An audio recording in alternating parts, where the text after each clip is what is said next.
A Northland principal says New Zealand has a clear choice of investing in help for violent children in schools or investing in more prisons 10 years down the track. Pat Newman, who heads the Northland Principals Federation, says teachers are at breaking point as they try to cope with growing numbers of damaged kids. And he's on the verge of advising them to start suspending these children to keep others safe. Some have been abused at home, he says, but increasingly schools are dealing with children damaged before birth by alcohol or methamphetamine. Mr. Newman says these children have behavioural problems that not only disrupt classes but threaten the safety of their classmates and their teachers. They need full-time minders, he says, but on average they get funding for teacher aides for 2 hours a day per child.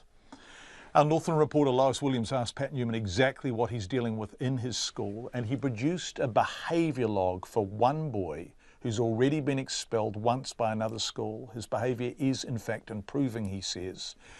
But here's what he got up to in the past week or two.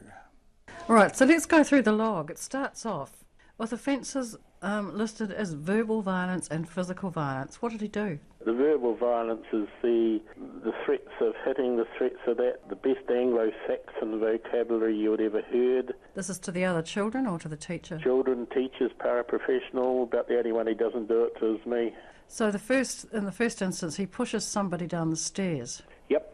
Him and his boy don't see eye to eye, and that boy is another boy with high needs, and he hid till the kid was coming up the stairs, jumped out, and then pushed him and then took off. And the kid went down the stairs? Yeah, luckily not too far.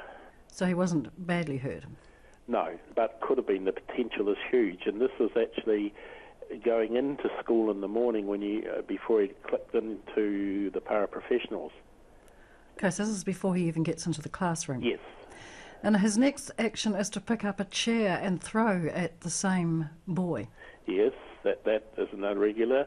There's another one there where he came in and tried to strangle that same boy. I think he is in there with pulling him off the chair, etc. Yes, it says the boy was seated on a high stool at a table, and this boy came in through the glass doors and grabbed him around the body and tried to pull him backwards onto the floor. This didn't work, so he put his arm around the boy's neck and pulled him backwards, and he fell backwards on the stool and landed, hitting his back and head on the floor. That sounds pretty serious. They are. And what's worse, if you put it into the context that it happened in a matter of 30 seconds, the boy was in one of the new spare rooms, felt that the boy was looking at him, and therefore because he was looking at him he was saying nasty things about him when he wasn't, and that was his reaction. It says that he then hit him in the eye. Mm-hmm. How do the other kids react when this sort of thing happens? Our children, we have about 400 kids at school, and we're talking about 10 kids, all right? And we work under the one rule that we look after each other, and our children know that children are different, all right?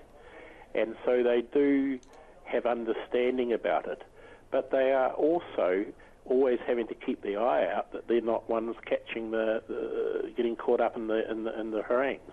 So that must be quite a stressful thing for them. Yes, it is. It's more stressful for the teachers. Where was the teacher aide when these particular attacks happened? Well, with that boy, we can't have a teacher aide on the whole time. He's not one of our worst ones. The teacher aide shared between that boy and another boy. So she wasn't on the spot when this happened, No. as you say, very quickly. Yep. Now, the third incident in this log, and bearing in mind this is in the space of just a week or so, Yep. The same boy got angry and he threatened to get scissors and went Yes. upstairs to get them. What was he going to do? Well, if you're threatening to get the scissors and you race up the stairs to get them, obviously you're thinking of using them and not to cut paper. Luckily, when he went into the room, there was a teacher in the room, and he didn't get the scissors. There have been cases in the past, though, where children have stabbed other children in class, haven't there? In other schools, I'm well aware of it. There's one quite recently where one of the other schools has had to pick up a child that's been expelled for doing that in a different school, and there I think they get 2 hours a day to coverage. Lois Williams talking to Northland Principal Pat Newman. We would love your feedback on this.